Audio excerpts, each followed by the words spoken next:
गिरते हैं शहसवार ही मैदानी जंग में, वो तिफल ही क्या जो घुटनों के बल चले। कल एक बेटी, एक बहन, एक शादीशुदा महिला, एक मां को जलील किया गया। न सिर्फ गंदी गालियां दी गई बल्कि मारने के लिए चप्पल तक उठाई। तेज प्रताप यादव कहते हैं कि लालू जी एक इशारा करिए, जयचंदों को जमीन में गाड़ देंगे। मेरा कोई परिवार नहीं है। अब ये जाकर के आप संजय, रमेश, तेजस्वी यादव से पूछिए।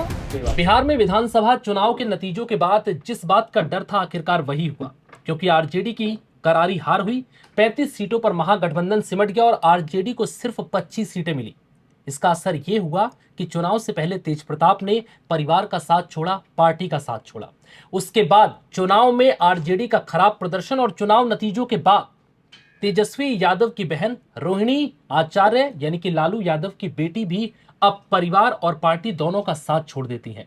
वजह है जयचंद।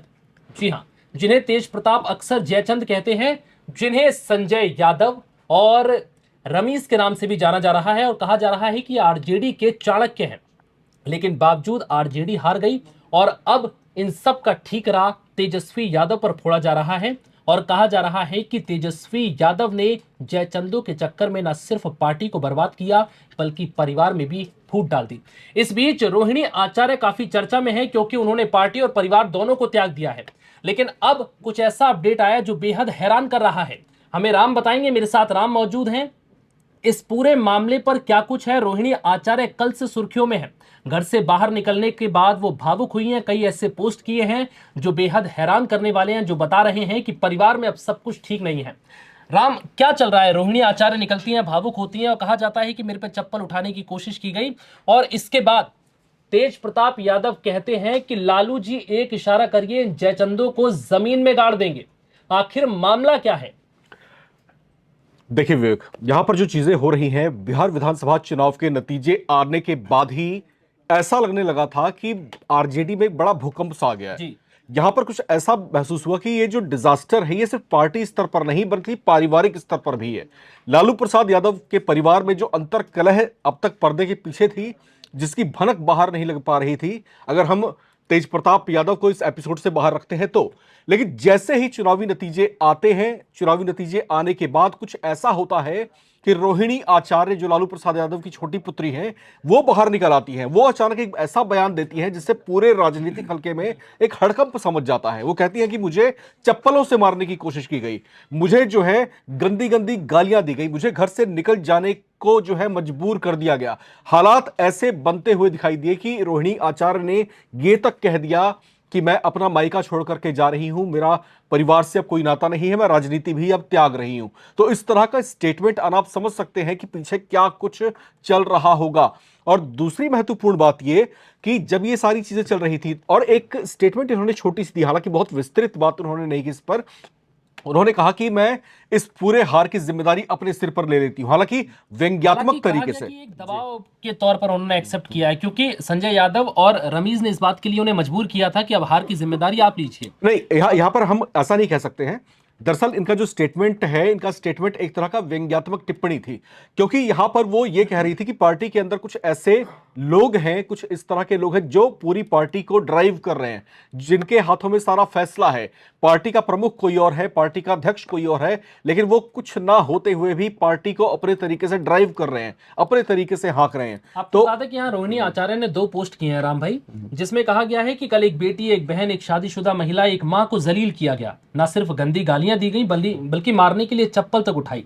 उन्होंने अपने आत्मसम्मान से समझौता नहीं किया और पार्टी से वो अलग हो गई। उन्होंने परिवार भी छोड़ दिया। लेकिन दूसरे पोस्ट में वो लिखती हैं कि मुझ पर यह आरोप लगाए गए, मैंने जिन परिस्थितियों में जब मेरे पिता बीमार थे और मैंने अपनी किडनी दी, लेकिन आज उसका अंजाम ये हो रहा है कि उनको कहा जा रहा है कि उन्होंने पिता को गंदी किडनी दी है, उनको गालियां दी जा रही हैं और इतने बड़े बलिदान के बाद आज ना वो घर की रही हैं, ना वो परिवार की रही हैं, ना वो पार्टी की रही हैं।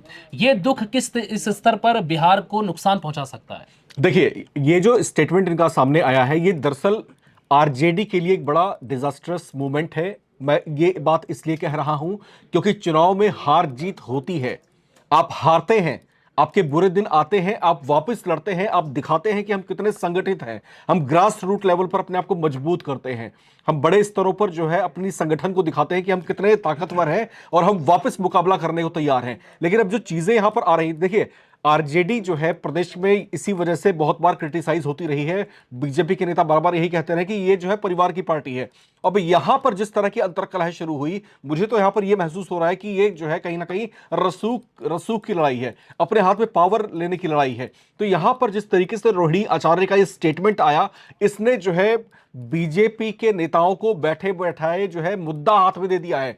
अब कहां है यहां पर बीजेपी के लीडर्स जो है कह रहे हैं कि जो अपने परिवार को नहीं संभाल पा रहा, जो अपने लोगों को नहीं संभाल पा रहा, वो प्रदेश को संभालने चले थे। इस तरह के स्टेटमेंट्स आ रहे हैं, अपने पैरों पर कुल्हाड़ी मारी इन्होंने। यहाँ राम भाई मैं तेज प्रताप की बात करूंगा, क्योंकि तेज प्रताप फिलहाल परिवार से अलग है, पार्टी से भी अलग है, उन्होंने अपनी अलग पार्टी बनाई है। लेकिन जब परिवार में कलह हुई और बहन की इज्जत पर आंच आई तो तेज प्रताप खुलकर आ गया है और उन्होंने अपनी बहन का समर्थन किया। उन्होंने ये तक कहा कि लालू यादव एक इशारा करें तो इन जयचंदों को जमीन में गाड़ देंगे। उन्होंने ये भी कहा है कि सुन लो जयचंदो, परिवार पर वार करोगे तो बिहार की जनता तुम्हें कभी माफ नहीं करेगी। इस अन्याय का परिणाम बेहद भयावह होगा। समय का लेखा जोखा बहुत कठोर है। उन्होंने ये भी कहा है कि तेज प्रताप कहते हैं कि तेजस्वी की बुद्धि इस वक्त खराब हो चुकी है, क्योंकि वो जयचंदू के इशारों पर चल रहे हैं। उन्होंने न सिर्फ अपनी पार्टी को बर्बाद किया, बल्कि अब वो परिवार को भी बर्बाद करने पर तुले हैं। तो इस तरीके की घटनाएं जो सामने आ रही हैं, क्योंकि प्रधानमंत्री कह चुके हैं कि अब आरजेडी अपना वजूद खो चुकी है और भविष्य में कभी बिहार की सत्ता में वापसी नहीं करेगी। लेकिन ऐसे वक्त पर अपने आप को मजबूत करने, अपनी कमियों को सही करने की बजाय अब आरजेडी और ज्यादा ऐसे कुछ रास्ते अपना रही है, जिससे लगता है कि बिहार में वाकई अगर ऐसे हालात रहे आरजेडी परिवार में, तो फिर भविष्य में आरजेडी की बिहार में वापसी ना के बराबर है। क्योंकि आरजेडी बिहार की सबसे बड़ी पार्टी रही है और लालू प्रसाद यादव का वजूद ऐसा है कि बिहार का नाम एक पल के लिए लालू यादव के नाम से जाना जाता है।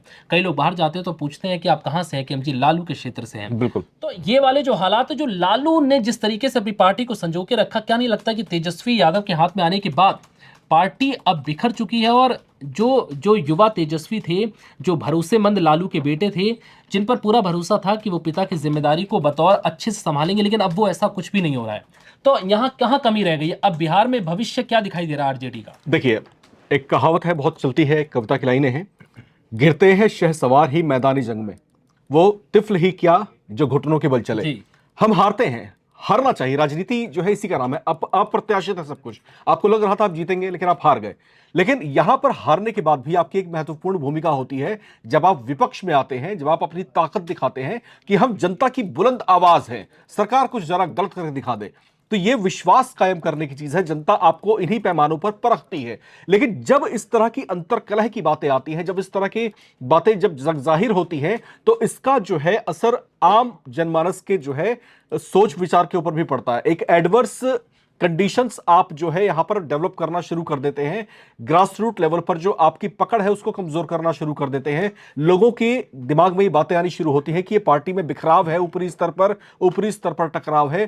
तो जो एक संगठित ताकत आपके समर्थकों की होती है, वो कहीं ना कहीं कमजोर होती है। अब जिस तरह की चीजें यहां पर सामने आई, पहले तेज प्रताप अलग हो गए पार्टी से, उसके बाद रोहिणी आचार्य, जिनको लेकर के चर्चाएं रही हैं कि वो बैकफुट पर रह करके पार्टी की स्ट्रेटजीज पर काम करती रही हैं और बहुत मेहनत करती रही हैं। अब उनकी तरफ से भी ये स्टेटमेंट का आना कि कुछ जयचंदों की वजह से मुझे पार्टी छोड़नी पड़ रही है, मैं राजनीति छोड़ के जा रही हूं, तो इस तरह की बयानबाजियां जो है आपकी अपनी गुडविल के ऊपर बहुत कठोर प्रहार है। विवेक, चलिए फिलहाल राम भाई इस वीडियो में इतना ही करेंगे। आपको बता दें कि जिस तरीके के हालात बने हैं, बिहार में आरजेडी बहुत बुरी तरह हारी है और एनडीए को प्रचंड बहुमत मिला है।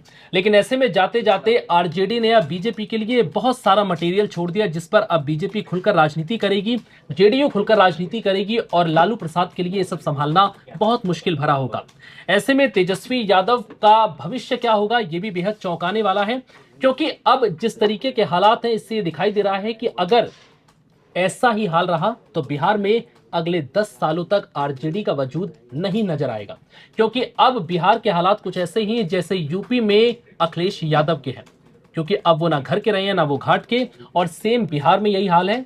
अब तेजस्वी ना परिवार के रहे हैं और ना पार्टी के। आपको क्या लगता है, इस तरह की कलह क्या बिहार चुनाव में अब आगे भी आरजेडी को नुकसान पहुंचाएगी? फिलहाल इस वीडियो में इतना ही, इजाजत दीजिए, नमस्कार।